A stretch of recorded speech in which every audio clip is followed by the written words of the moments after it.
은행 자동 입출금기 앞에 섰을 때 제 손은 이미 떨리고 있었습니다. 통장을 넣고 잔액 조회를 누르는 순간 기계 안쪽에서 짧은 전자음이 울렸어요. 그 소리가 공기를 타고 제 고막을 압박했고 심장이 갑자기 빠르게 뛰기 시작했습니다. 화면에 숫자들이 떴어요. 1, 10, 100, 1000만, 10만, 100만, 1000만, 억, 10억? 10억이요. 제 눈을 몇 번이나 비볐지만 숫자는 사라지지 않았습니다. 손끝이 차갑게 식어갔어요. 화면의 불빛이 눈을 찌르는 것 같았고 주변이 갑자기 멀어지는 느낌이 들었습니다. 제 평생 이런 돈을 본 적이 없었거든요. 아니, 상상조차 해본 적이 없는 금액이었어요. 가슴 속에서 뭔가가 와르르 무너지는 것 같았습니다. 이게 뭐지? 대체 왜 제 통장에 이런 돈이 들어온 거죠?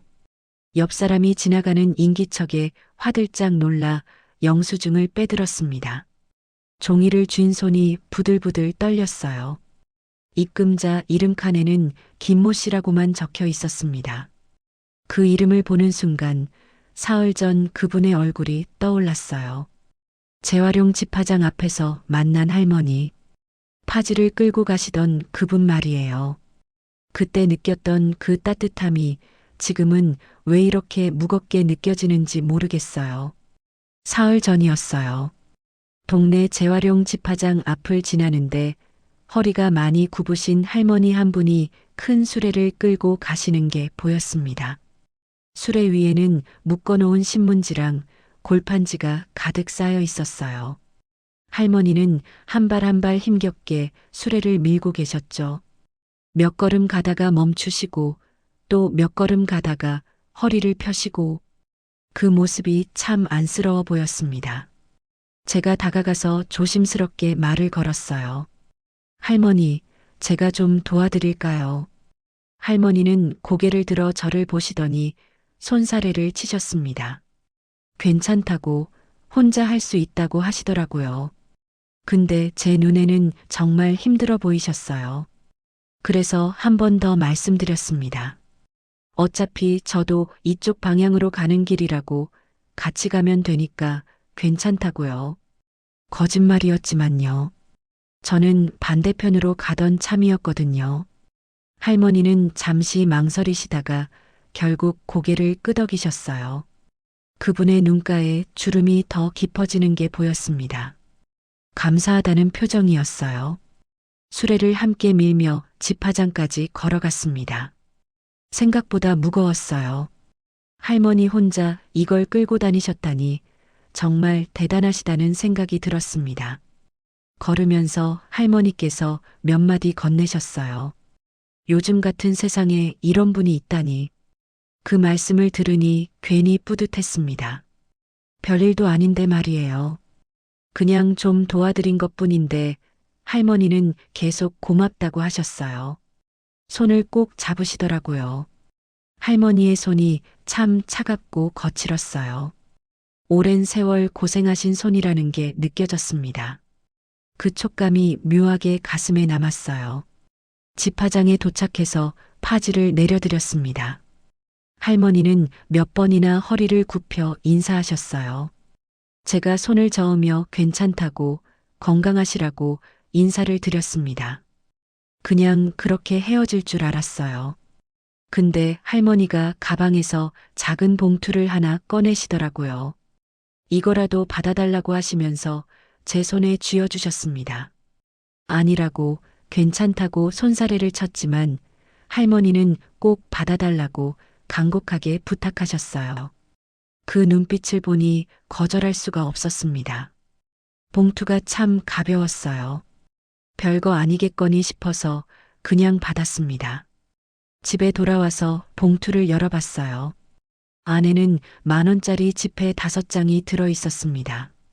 그리고 손으로 쓰신 편지 한 장이요. 편지지가 좀 낡았는데 글씨는 또박또박 정성스럽게 적혀 있었어요. 고맙습니다. 당신 같은 사람이 복받아야 해요. 그 문장을 읽는데 가슴이 뭉클해지더라고요. 할머니가 얼마나 감사해 하셨으면 이렇게까지 하셨을까. 5만 원이면 할머니한테는 적지 않은 돈일 텐데 말이에요. 편지를 접어서 지갑에 넣었습니다. 그리고 그 돈으로 동네 마트에서 두부랑 김치를 샀어요. 저녁에 남편이랑 찌개를 끓여 먹으면서 할머니 얘기를 했습니다. 남편도 착한 일 했다고 했어요. 그게 사흘 전 일이었습니다. 그리고 오늘 제 통장에 10억 원이 들어왔어요. 10억이요. 숫자 뒤에 0이 9개나 붙은 돈이 말이죠. 도대체 무슨 일이 벌어진 건지 저는 아직도 믿기지가 않습니다. 할머니가 그렇게 큰 돈을 가지신 분일 리가 없잖아요. 파지를 모아서 파시던 분인데. 근데 입금자 이름이 김모 씨라고 나왔어요. 할머니 성이 김 씨셨거든요. 은행 창구에 가서 물어봤습니다. 이게 무슨 일이냐고, 오류가 아니냐고요. 직원분이 확인을 해보시더니 고개를 저으셨어요. 오류가 아니라고 하시더라고요. 정상적으로 입금된 거라고. 입금자가 누구냐고 물었더니 본인 외에는 조회가 안 된다고 하셨습니다. 그냥 김모 씨라는 이름만 나온다고요. 손이 계속 떨렸어요. 이게 정말 제 돈이 맞나? 할머니가 보내신 게 맞나? 근데 왜요? 왜 이렇게 큰 돈을 저한테 보내신 거죠? 집으로 돌아오는 길에 계속 생각했어요. 할머니 얼굴이 자꾸 떠올랐습니다. 그분의 주름진 손, 굽은 허리, 그리고 그 따뜻한 눈빛. 참 이상한 일이었어요. 기쁜 건지 무서운 건지도 모르겠더라고요. 다리에 힘이 풀려서 집 앞 계단에 잠시 주저앉았습니다. 심장이 아직도 빠르게 뛰고 있었어요. 이 돈을 어떻게 해야 할까요? 남편한테 말해야 하나? 아니면 할머니를 찾아뵈어야 하나? 머릿속이 복잡했습니다. 그렇게 한참을 앉아 있다가 집으로 들어갔어요. 남편은 아직 퇴근 전이었습니다. 부엌 식탁에 앉아서 통장을 또 꺼내봤어요. 숫자는 여전히 그대로였습니다. 꿈이 아니었어요. 진짜였습니다. 솔직히 말씀드리면요. 저는 그 순간 무서웠어요. 이 큰 돈이 제 인생을 어떻게 바꿀지 알 수 없었거든요. 뭔가 잘못될 것 같은 불길한 예감이 들었습니다. 근데 그때는 몰랐어요. 이 돈이 정말로 제 인생을 뒤흔들 거라는 걸요. 남편이 퇴근해서 집에 들어왔을 때 저는 식탁에 앉아 있었습니다. 통장을 손에 쥔 채로요. 남편이 현관에서 신발을 벗으며 오늘 저녁 뭐 먹냐고 물었어요. 평소 같았으면 밥상을 차려놓고 기다렸을 텐데 그날은 아무것도 준비하지 못했습니다. 손이 떨려서 뭘 할 수가 없었거든요. 남편이 제 표정을 보더니 무슨 일 있냐고 물었어요. 저는 한참을 입을 열지 못했습니다. 뭐라고 말해야 할지 도무지 생각이 정리가 안 됐어요. 그냥 통장을 남편 앞으로 밀어줬습니다. 남편이 통장을 집어들고 펼쳐보더니 눈이 휘둥그레졌어요. 이게 뭐야? 이 돈이 다 뭐야? 남편의 목소리가 떨리고 있었습니다. 저는 사흘 전 할머니를 도와드렸던 얘기를 했어요. 재활용 집화장까지 파지를 나르는 걸 도와드렸고 할머니가 봉투를 주셨고 그리고 오늘 이 돈이 들어왔다고요. 남편은 믿기지 않는다는 표정으로 저를 쳐다봤습니다. 파지 할머니가 10억을 보내. 그게 말이 돼. 저도 모르겠다고 했어요. 은행에서 확인했는데 오류가 아니라고 했다고, 정상 입금이라고 했다고요. 남편은 한참 동안 통장만 들여다보다가 한숨을 푹 내쉬었습니다. 그러더니 이상한 말을 했어요. 어머니한테 말씀드려야 하지 않을까? 그 말을 듣는 순간 가슴이 철렁 내려앉았습니다. 왜요? 왜 시어머니한테 말씀을 드려야 하는 거죠? 이건 제가 도와드린 거잖아요. 시댁이랑 무슨 상관이 있다고요. 근데 그 말을 입 밖으로 꺼내지는 못했습니다. 남편의 표정이 평소와 달랐거든요. 뭔가 복잡해 보였어요. 우리끼리만 알고 있으면 안 될까요? 제가 조심스럽게 물었습니다. 남편은 고개를 저었어요. 이렇게 큰 돈인데 나중에 알게 되시면 서운해 하실 거야. 그날 밤 잠을 제대로 못 잤어요. 계속 뒤척이다가 남편한테 물었습니다. 정말 말씀드려야 하냐고요. 남편은 잠결에 한숨을 쉬더니 대답했어요. 우리 혼자 살 수는 없잖아. 그 말이 묘하게 가슴에 걸렸습니다. 우리 혼자 살 수는 없다. 맞는 말이에요. 시댁이랑 같이 살진 않지만 명절 때마다 가고 제사 때마다 가고 뭔가 일 있으면 달려가야 하는 게 며느리잖아요. 근데 이 돈까지 시댁이랑 나눠야 하나. 제가 할머니를 도와드린 건데요. 머릿속이 복잡했어요. 남편 말대로 나중에 알게 되면 서운해 하실 수도 있겠다 싶기도 했고요. 근데 한편으로는 왜 제가 받은 돈을 시댁에 보고해야 하는지 이해가 안 갔습니다. 이게 월급도 아니고 로또도 아니고 그냥 누군가의 감사 표시인데 말이에요. 결국 남편이 시어머니한테 전화를 했어요. 이틀 후 저녁에 시댁으로 오라고 하시더라고요. 다 같이 모여서 저녁 먹자고요. 큰형님네도 오신다고 했습니다. 전화를 끄는 남편의 얼굴이 무거워 보였어요. 저도 마음이 편치 않았습니다. 왜 이렇게 불안한 걸까요? 좋은 일인데 말이에요.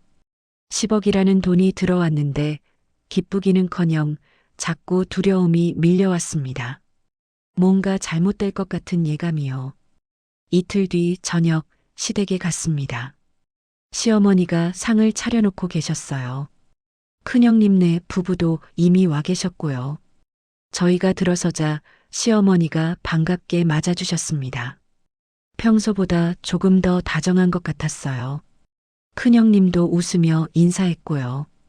밥을 먹는 중에 남편이 입을 열었습니다. 저는 숟가락을 들고 있었는데 손에 힘이 풀리는 것 같았어요. 남편이 조심스럽게 말했습니다. 어머니, 사실 말씀드릴 게 있어서 왔어요. 시어머니가 숟가락을 내려놓고 남편을 쳐다봤어요. 무슨 일이냐고 물으셨습니다. 남편이 저를 쳐다보더니 제가 말하라는 눈빛을 보냈어요. 저는 마른 침을 삼켰습니다. 가슴이 두근거렸어요. 그게요. 제가 며칠 전에 동네에서 할머니 한 분을 도와드렸거든요. 시어머니와 큰형님이 저를 바라봤습니다. 저는 떨리는 목소리로 계속 말했어요.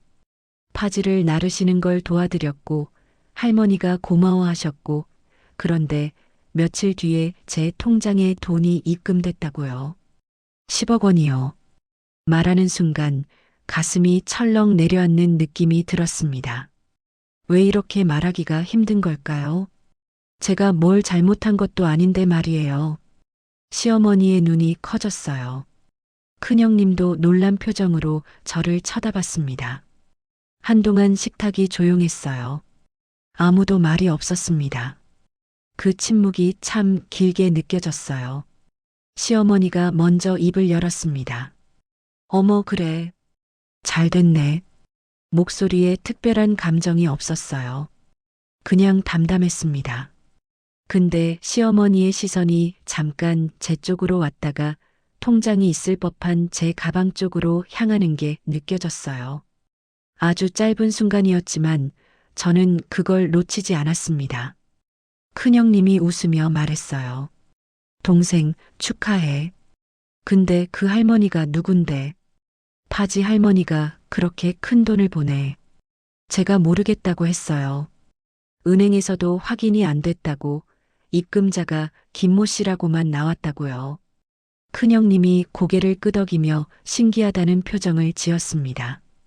근데 그분의 눈은 웃지 않고 있었어요. 뭔가 이상했습니다. 그때는 그게 그냥 작은 친절인 줄만 알았어요. 할머니를 도와드린 게요.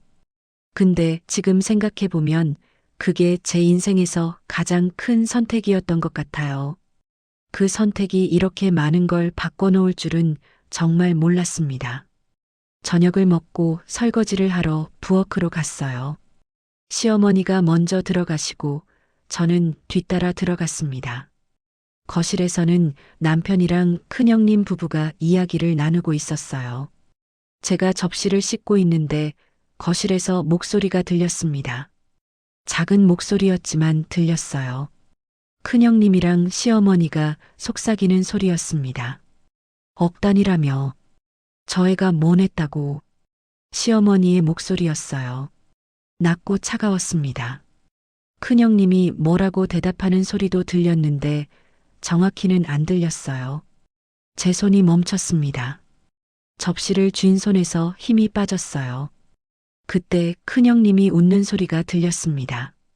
밝게 웃는 소리였는데 묘하게 소름이 돋았어요. 그 웃음소리 뒤로 또 낮은 목소리가 이어졌습니다. 우리도 좀 어려운데 말이야. 누가 한 말인지는 모르겠어요. 근데 그 말이 귓속으로 파고들었습니다. 가슴이 답답해졌어요. 손을 씻고 부엌을 나왔는데 거실에 있던 사람들은 다들 웃으며 이야기를 하고 있었습니다. 아까 전 그 낮은 목소리들은 어디로 간 걸까요? 큰형님이 저를 보고 웃으며 말했어요. 동생 힘들었지. 이리 와서 앉아. 저는 억지로 웃으며 앉았습니다. 근데 마음 한편이 무거웠어요. 뭔가 잘못된 기분이 들었거든요. 그냥 말하지 말 걸 그랬나? 남편한테만 말하고 시댁에는 알리지 말 걸 그랬나 하는 생각이 들었습니다. 집으로 돌아오는 차 안에서 남편한테 물었어요. 오빠, 어머니랑 큰형님이 뭐라고 하시던데요? 남편이 고개를 저었어요. 아무 말씀 없으셨어. 근데 남편의 손이 핸들을 잡고 있는 게 보였는데 평소보다 힘이 더 들어가 있는 것 같았어요.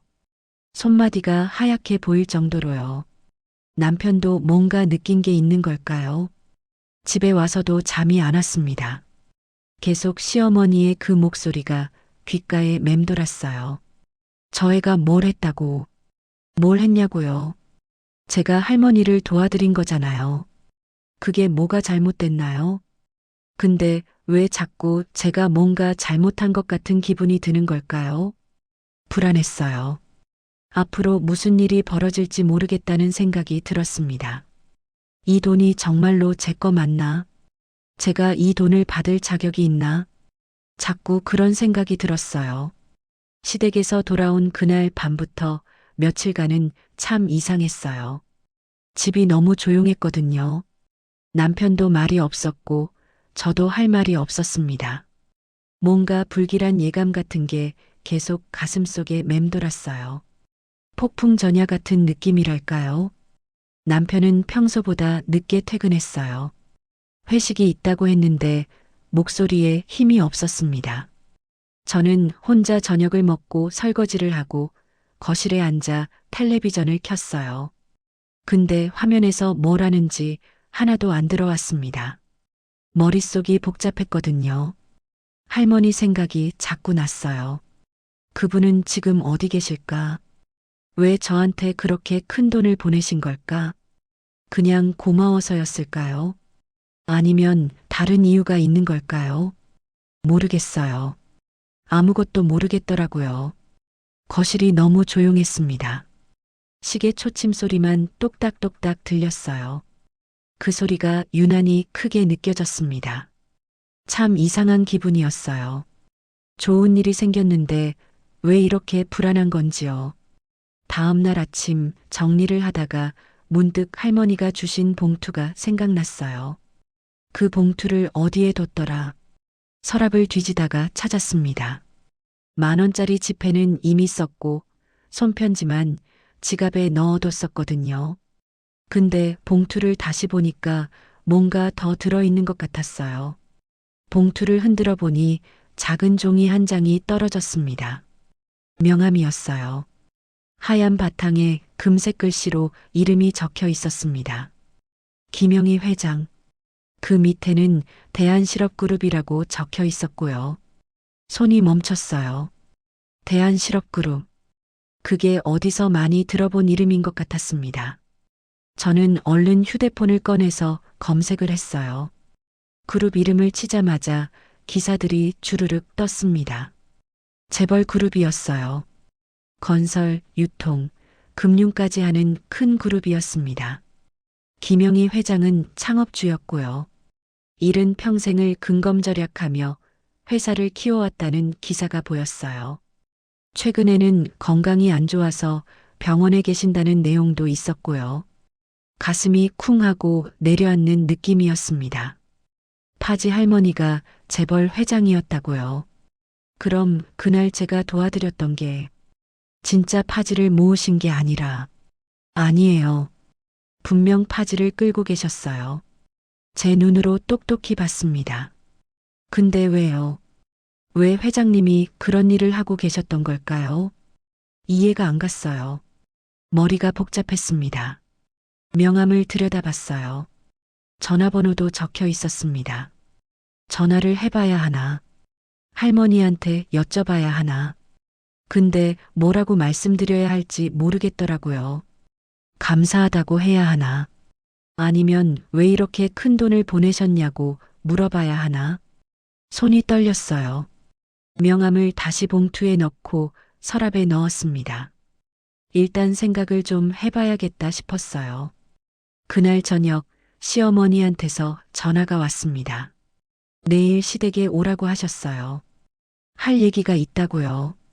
목소리가 평소보다 단호했습니다. 제 가슴이 철렁했어요. 뭔가 안 좋은 일이 생길 것 같은 예감이 들었거든요. 다음 날 시댁에 갔습니다. 큰형님도 와 계셨어요. 시어머니랑 큰형님이 거실에 앉아 계셨는데 분위기가 예사롭지 않았습니다. 저희가 들어서자 시어머니가 앉으라고 하셨어요. 목소리에 웃음기가 없었습니다. 남편이랑 저는 소파에 나란히 앉았어요. 큰형님이 먼저 입을 열었습니다.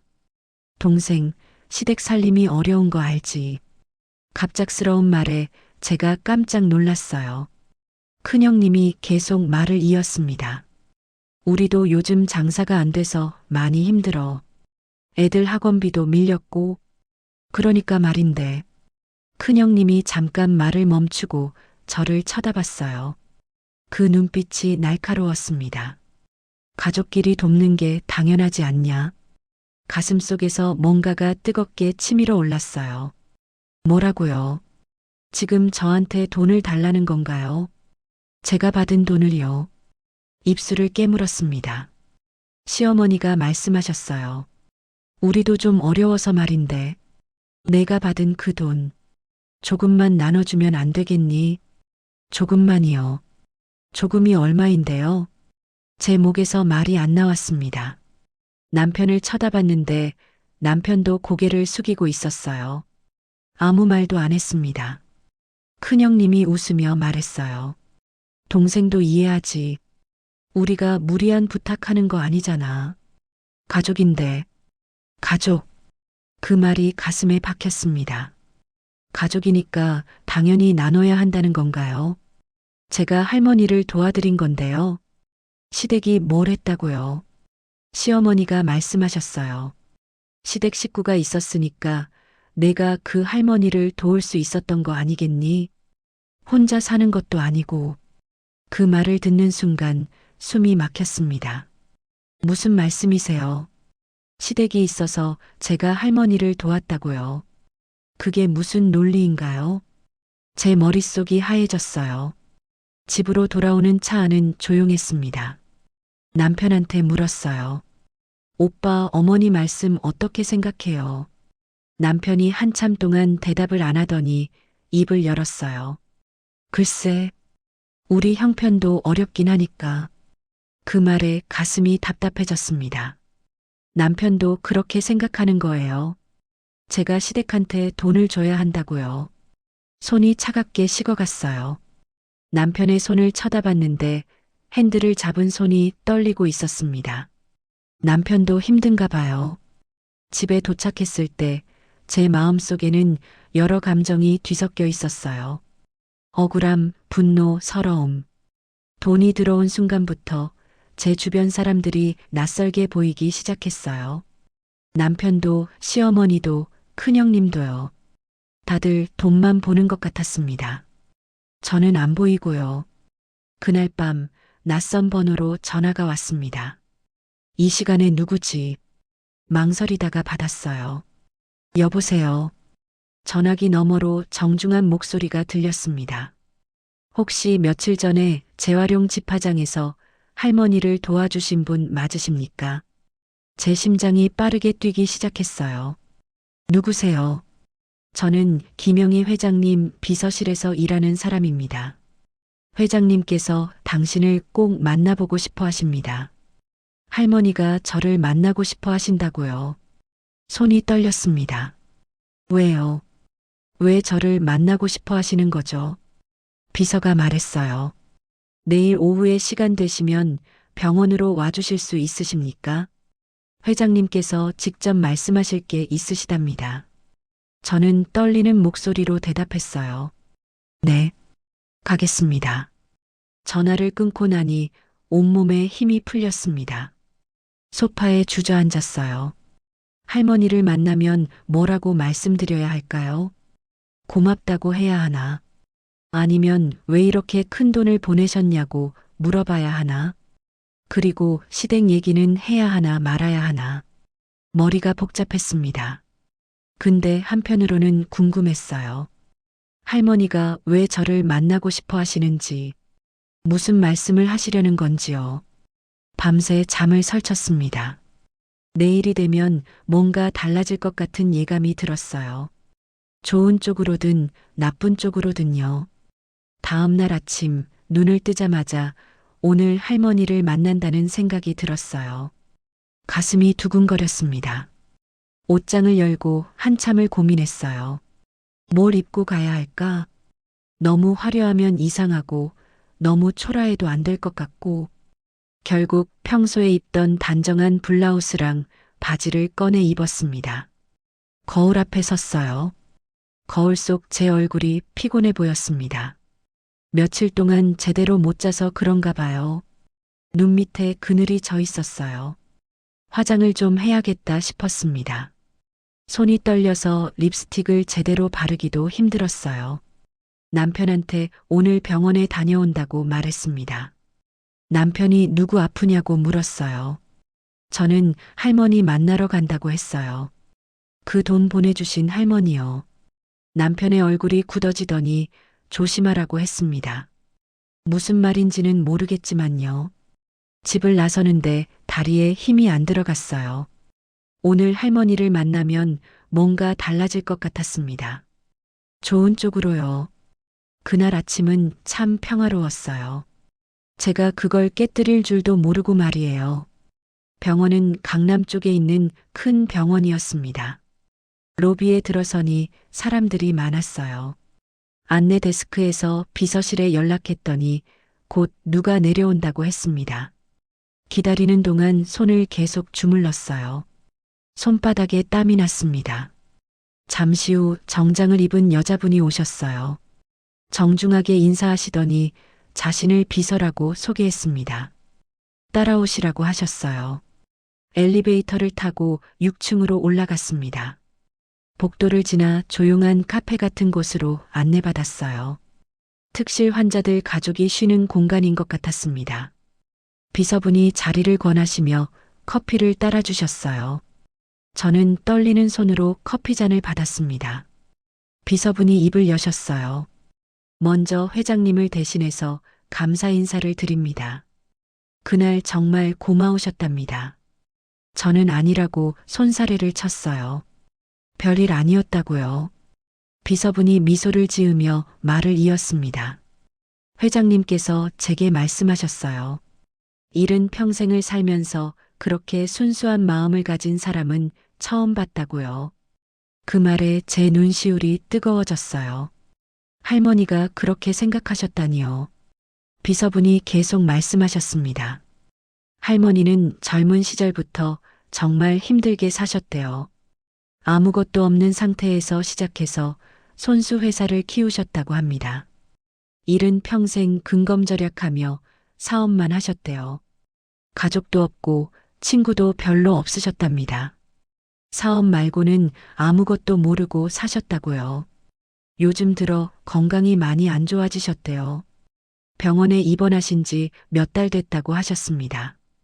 그러면서 할머니가 깨달은 게 있다고 해요. 돈보다 중요한 게 사람의 따뜻함이라는 걸요. 근데 그걸 너무 늦게 알았다고 하셨답니다. 그날 집화장에서 저를 만났을 때 할머니는 혼자 나가신 거였대요. 비서들도 몰래요. 그냥 옛날 생각이 나서 파지를 좀 정리하고 싶으셨다고 합니다. 젊은 시절에 하시던 일이거든요. 근데 너무 힘드셨나 봐요. 그때 제가 다가갔던 거죠. 회장님께서 말씀하셨답니다. 마지막으로 사람의 따뜻함을 느꼈다고요. 당신한테 아무것도 바라지 않고 그냥 도와준 사람이 있었다고요. 비서분의 목소리가 조금 떨렸어요. 회장님께서 당신이 이 돈을 어떻게 쓰는지 지켜보고 싶다 하셨습니다. 그게 회장님의 마지막 소원이시래요. 제 눈에서 눈물이 흘러내렸습니다. 할머니의 외로움이 느껴졌어요. 평생을 혼자 사시면서 얼마나 쓸쓸하셨을까요? 손수건으로 눈물을 닦았습니다. 비서분이 말씀하셨어요. 사흘 안에 답변 주시면 됩니다. 이 돈을 어떻게 쓰실 건지요? 회장님께서 궁금해 하십니다. 저는 고개를 끄덕였어요. 근데 가슴속이 복잡했습니다. 시댁에서는 돈을 달라고 하고 할머니는 제가 이 돈을 어떻게 쓰는지 보고 싶어 하시고 저는 어떻게 해야 할까요? 병원을 나오는데 다리에 힘이 없었어요. 할머니의 손을 기억했습니다.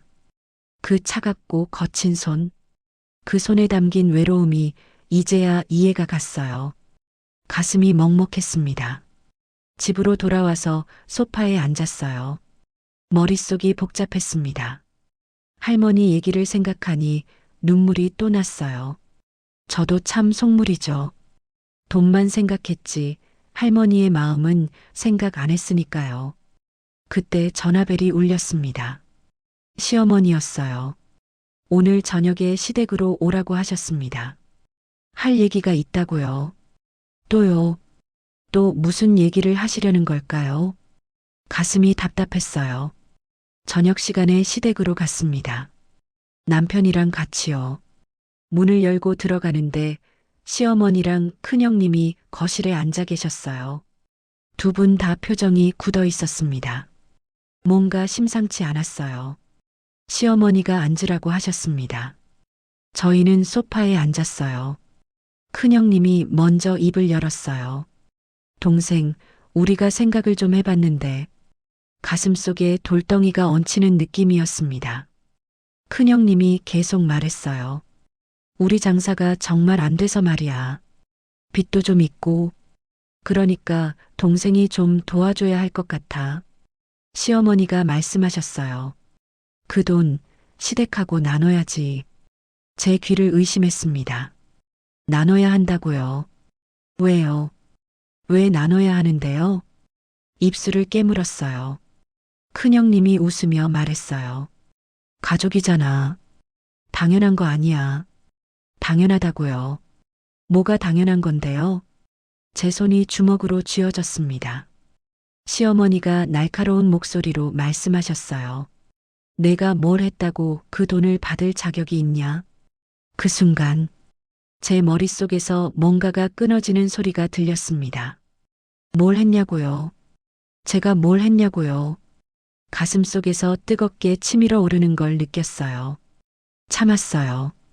지금까지 계속 참아왔던 것처럼요. 근데 더 이상은 안 되겠더라고요. 저는 시어머니를 똑바로 쳐다봤습니다. 그쪽들이야말로 뭘 했다고 제 돈을 달라는 거예요. 시어머니의 눈이 커졌어요. 큰형님도 놀란 표정으로 저를 쳐다봤습니다. 저는 멈추지 않았어요. 제가 한 거야. 제가 도운 거라고. 그쪽들은 아무것도 안 했어. 목소리가 떨렸습니다. 근데 멈출 수가 없었어요. 시어머니가 소리쳤어요. 뭐? 지금 말투가 어떻게 된 거야? 저는 웃었습니다. 비웃음이 나왔어요. 이제 참지 않아. 그쪽들 눈치 보는 것도 이제 끝이야. 큰형님이 벌떡 일어섰어요. 야, 너 지금. 제가 말을 끊었습니다. 그 할머니가 누군지 알아. 대한실업회장이야. 김영희 회장님이라고. 시어머니랑 큰형님의 입이 벌어졌어요. 믿을 수 없다는 표정이었습니다. 저는 계속 말했어요. 할머니가 저한테 물어보셨어. 이 돈을 어떻게 쓸 거냐고. 사흘 안에 답을 달라고 하셨어. 가슴이 두근거렸어요. 숨이 가빴습니다. 근데 시원했어요. 그래서 제가 결정했어요. 이 돈은 단 한 푼도 그쪽들한테 안 줘. 할머니가 저를 보고 계시거든. 제가 어떤 사람인지 지켜보신대. 그런데 제가 그쪽들한테 돈을 줬다가는 할머니한테 창피해서 얼굴을 못 들겠어. 시어머니의 얼굴이 새하얗게 질렸어요. 큰형님도 할 말을 잃은 것 같았습니다.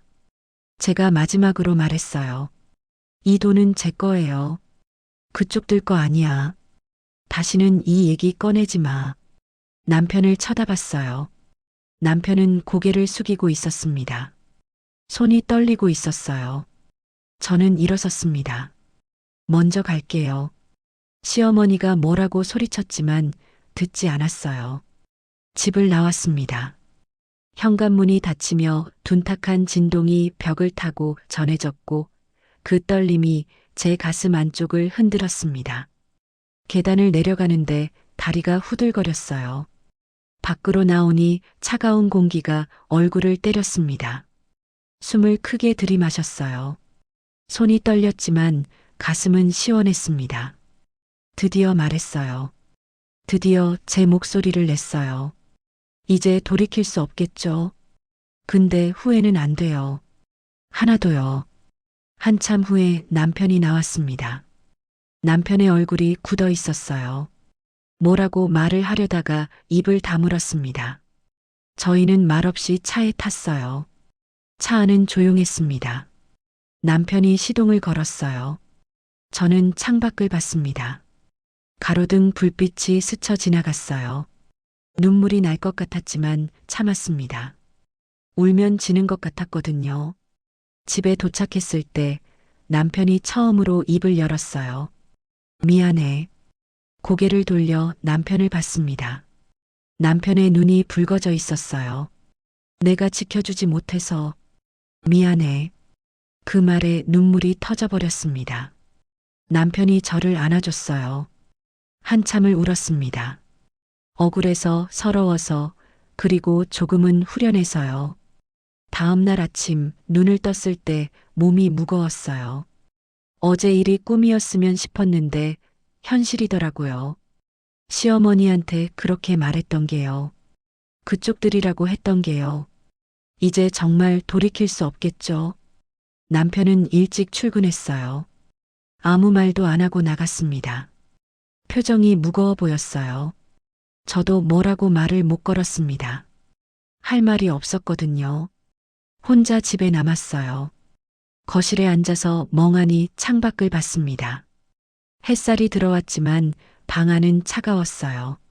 난방을 켜야 하나 싶었지만 일어날 힘이 없었습니다. 이 돈을 어떻게 해야 할까요? 할머니는 사흘 안에 답을 달라고 하셨어요. 오늘이 이틀째예요. 내일까지 결정해야 합니다. 근데 뭐라고 말씀드려야 할지 모르겠어요. 시댁한테는 안 준다고 했어요. 그건 확실해요. 근데 그럼 이 돈을 어디에 써야 할까요? 그냥 제가 가지고 있어도 되는 걸까요? 할머니가 지켜보신다고 하셨는데 제가 이 돈을 그냥 쓰면 실망하시지 않을까요? 한참을 생각했습니다. 머릿속이 복잡했어요. 돈을 받았을 때는 기뻤는데 지금은 무거워요. 이 돈이 저를 시험하는 것 같았습니다. 여러분이라면 이 돈을 어떻게 하셨을까요? 저는 정말 모르겠어요. 어떻게 하는 게 옳은 건지요. 할머니가 원하시는 게 뭘까요? 그분은 왜 저한테 이렇게 큰 돈을 주신 걸까요? 소파에 앉아 한참을 생각했어요. 할머니 얼굴이 떠올랐습니다.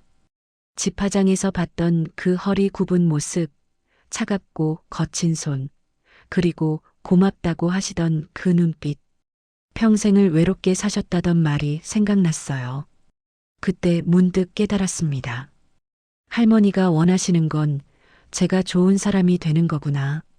돈을 어떻게 쓰느냐가 중요한 게 아니라 제가 어떤 사람이 되느냐가 중요한 거구나. 핸드폰을 집어들었어요. 명함에 적힌 비서실 번호를 찾았습니다. 손이 떨렸지만 전화를 걸었어요.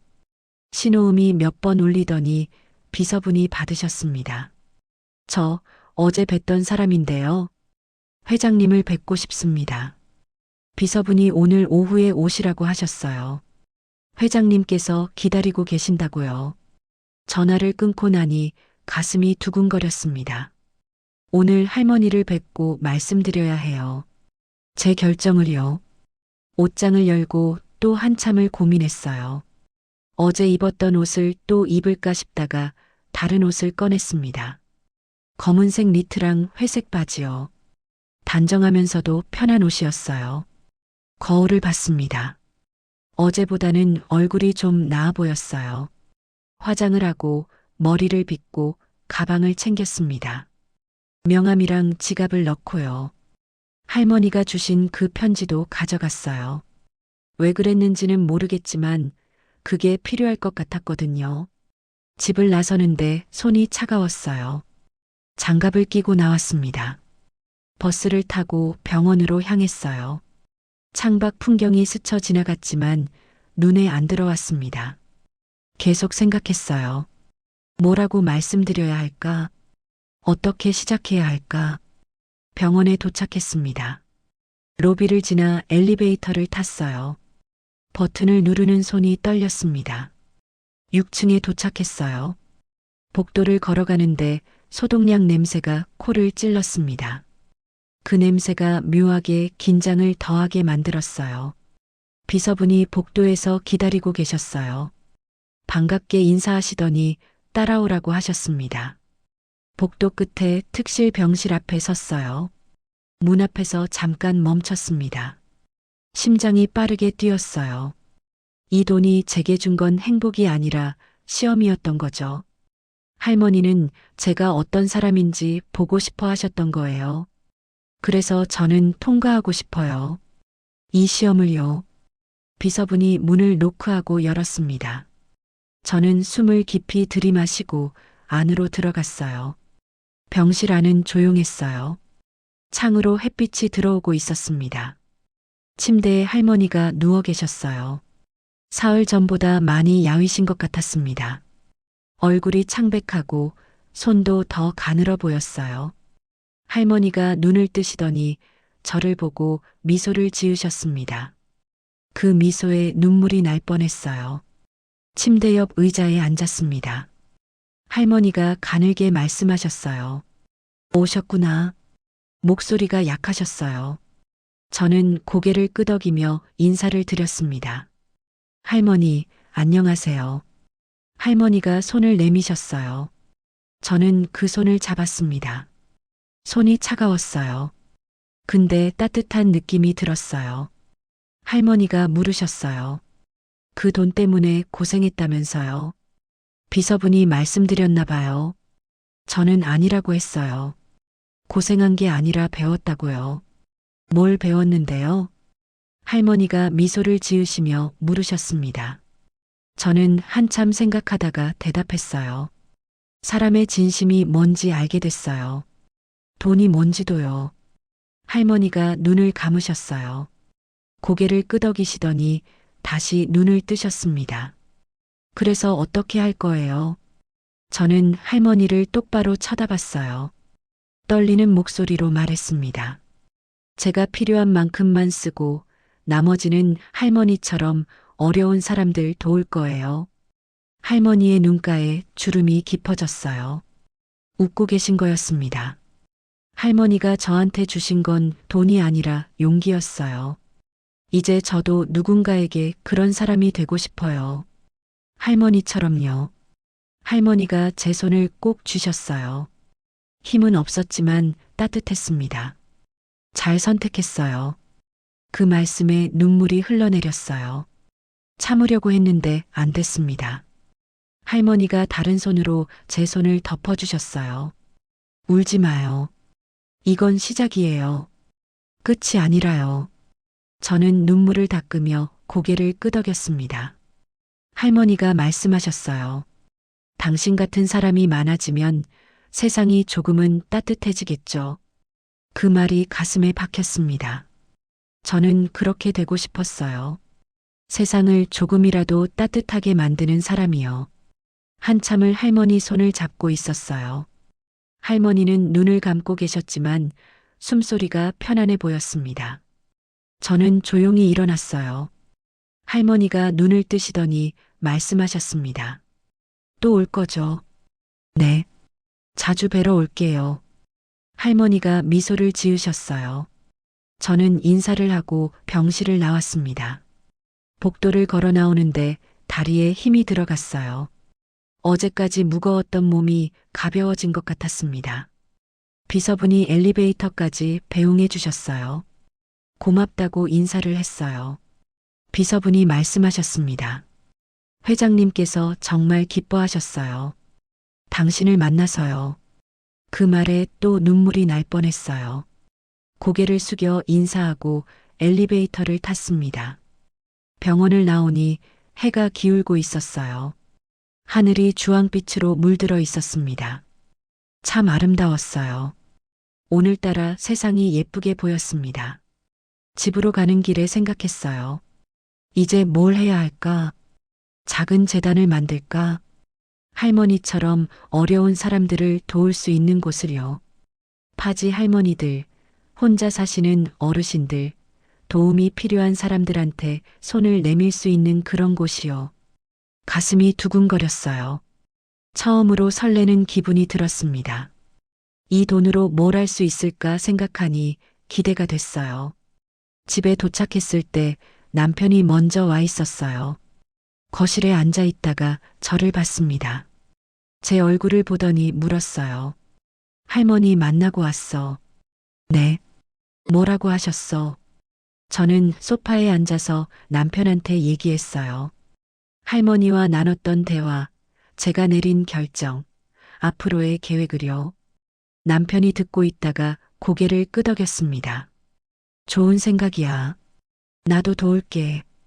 그 말에 남편을 쳐다봤어요. 남편이 미안하다는 표정으로 웃었습니다. 어제는 미안했어. 내가 너를 지켜주지 못했어. 저는 고개를 저었어요. 아니에요. 오빠도 힘들었잖아요. 남편이 제 손을 잡았어요. 손이 따뜻했습니다. 앞으로는 잘할게. 우리 둘이서요. 그날 밤 처음으로 편안하게 잤어요. 가슴 속에 있던 무거운 짐을 내려놓은 것 같았습니다. 꿈을 꿨어요. 할머니가 웃고 계시는 꿈이었습니다. 꿈속에서도 할머니의 손은 따뜻했어요. 일어났을 때 햇살이 방 안으로 들어오고 있었어요. 새로운 시작 같았습니다. 이제부터는 다르게 살 거예요. 돈 때문에 사람을 잃지 않을 거고 누군가에게 도움이 되는 사람이 될 거예요. 할머니가 그러셨잖아요. 이건 끝이 아니라 시작이라고요. 6개월이 흘렀어요. 참 빠르게 지나갔습니다.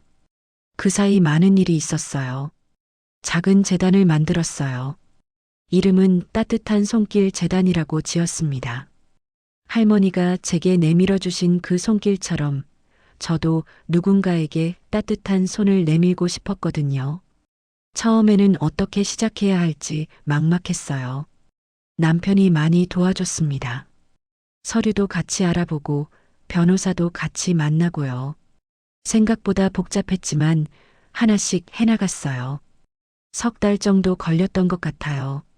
재단의 첫 번째 일은 파지 할머니들을 돕는 거였어요. 할머니를 처음 만났던 그곳, 재활용 집화장에 계신 분들이요. 그분들한테 작은 도움이라도 드리고 싶었습니다. 생활비 지원도 하고 건강검진도 받을 수 있게 도와드렸어요. 처음 할머니 한 분을 만났을 때가 기억나요. 70대쯤 되어 보이는 분이셨어요. 허리가 많이 굽으셨고 손이 거칠었습니다. 꼭 그분 같았어요. 제가 도와드렸던 할머니처럼요. 그분이 제 손을 잡으시더니 우셨어요. 고맙다고, 이런 도움을 받을 줄 몰랐다고요. 그 손의 온기가 제 가슴에 와닿았습니다. 아, 제가 잘하고 있구나. 이게 맞는 길이구나 싶었어요. 재단 일을 하면서 보람을 많이 느꼈어요. 돈으로 행복을 살 수는 없지만 누군가를 도울 수는 있더라고요. 그게 저를 행복하게 만들었습니다. 남편과의 관계도 많이 좋아졌어요. 처음엔 어색했지만 시간이 지나면서 예전보다 더 가까워진 것 같았습니다. 남편이 말했어요. 미안했다고, 그때 옆에서 지켜주지 못해서요. 저는 괜찮다고 했어요. 이제는 우리 둘이 잘 살면 된다고요. 시댁과는 거리를 두고 지냈어요. 명절에도 가지 않았습니다. 남편이 혼자 다녀왔어요. 시어머니랑 큰형님이 뭐라고 하셨는지는 모르겠어요. 남편이 얘기 안 해줬거든요. 근데 괜찮았어요. 더 이상 그분들 눈치를 보지 않아도 되니까요. 가끔 생각해요. 제가 너무한 건 아닌가 하고요. 그래도 후회는 안 돼요. 제가 잘못한 게 없으니까요. 할머니가 제게 주신 건 저를 시험하기 위한 거였어요. 제가 어떤 사람인지 보려고요. 그래서 저는 통과하고 싶었고 그렇게 했어요. 남편이 어느 날 말했어요. 당신이 자랑스러워. 그 말에 눈물이 날 뻔했어요. 남편한테 그런 말을 들을 줄 몰랐거든요. 고맙다고 했어요. 옆에 있어줘서요. 우리는 이제 더 단단해진 것 같아요.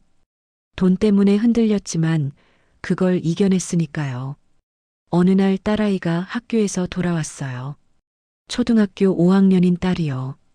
딸이 가방을 내려놓더니 저한테 말했어요. 엄마, 오늘 학교에서 우리 엄마 얘기했어. 뭐라고 했는데? 딸이 웃으며 말했어요. 선생님이 착한 이라는 사람 얘기하셨는데 엄마처럼 살라고 하셨어. 제 가슴이 뭉클했어요.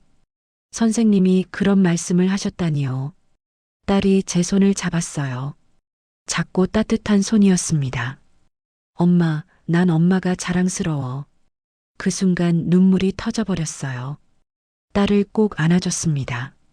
이게 진짜 보상이구나 싶었어요. 10억 원보다 더 값진 거요. 제 딸이 저를 자랑스러워한다는 게요. 딸을 안고 한참을 울었어요. 행복해서요. 정말 행복했습니다. 그날 밤 남편이랑 딸이랑 셋이서 저녁을 먹었어요. 평범한 저녁이었지만 너무 따뜻했습니다. 이런 게 행복이구나 싶었어요. 돈이 많아서가 아니라 사랑하는 사람들이 옆에 있어서요. 할머니 소식은 가끔 들었어요. 건강이 많이 회복되셨다고 했습니다. 병원에서 퇴원하셔서 요양원에 계신다고요. 가끔 재단 사무실로 놀러 오신대요. 직접 뵙고 싶다고 하셨답니다. 어느 날 할머니가 정말 오셨어요. 비서분이 모시고 왔어요. 할머니는 처음 만났을 때보다 얼굴에 생기가 도셨습니다. 웃으시는 모습이 참 아름다웠어요. 할머니랑 같이 파지 할머니들을 만나러 갔어요. 집화장에 가서 그분들을 만나고 차도 같이 마셨습니다. 할머니가 말씀하셨어요. 옛날 생각이 나네요. 그분들도 할머니를 반갑게 맞아주셨어요. 다들 이야기꽃을 피웠습니다. 그 모습을 보니 가슴이 따뜻해졌어요. 돌아오는 길에 할머니가 제 손을 잡으셨어요. 고마워요. 당신 덕분에 제 인생이 의미 있어졌어요. 아니에요. 할머니 덕분이에요. 할머니가 저한테 용기를 주셨잖아요. 할머니가 미소를 지으셨습니다. 그 미소가 참 따뜻했어요. 집에 와서 할머니가 주셨던 그 편지를 꺼냈어요. 고맙습니다. 당신 같은 사람이 복받아야 해요. 그 문장을 읽으며 액자에 넣었습니다. 거실벽에 걸어뒀어요. 매일 볼 수 있게요. 그 편지를 볼 때마다 저는 다짐해요. 오늘도 누군가의 천사가 되자고요. 할머니가 제게 그러셨던 것처럼 저도 누군가에게 따뜻한 손을 내밀자고요. 이 돈이 제 인생을 바꿨어요. 처음엔 무서웠고 힘들었고 괴로웠습니다. 근데 지금은 감사해요. 이 돈 덕분에 제가 어떤 사람인지 알게 됐고 정말 중요한 게 뭔지 깨달았으니까요. 돈이 아니라 사람이에요. 사랑하는 사람들, 도와줄 수 있는 사람들, 함께 웃을 수 있는 사람들이요.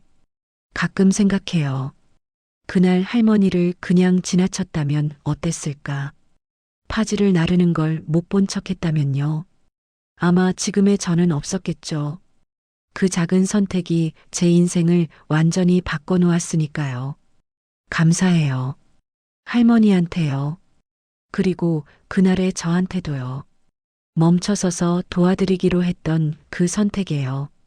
앞으로도 그렇게 살 거예요. 멈춰서서 손을 내밀고 따뜻하게요. 그게 제가 할머니한테 배운 거니까요. 그런데 할머니께는 아직도 묻지 못한 게 하나 있어요. 왜 하필 저였을까요? 그날 집화장 앞을 지나가던 사람이 여러 명 있었을 텐데 왜 제가 다가갔을 때 받아주신 걸까요? 할머니는 제게서 뭘 보셨던 걸까요? 언젠가 여쭤보고 싶어요. 근데 어쩌면 그 답은 중요하지 않을지도 몰라요. 중요한 건 저희가 만났다는 거니까요. 그리고 그 만남이 저희 둘 다를 바꿔놓았다는 거요. 오늘도 편지를 봅니다. 그리고 다짐해요. 누군가의 천사가 되겠다고요.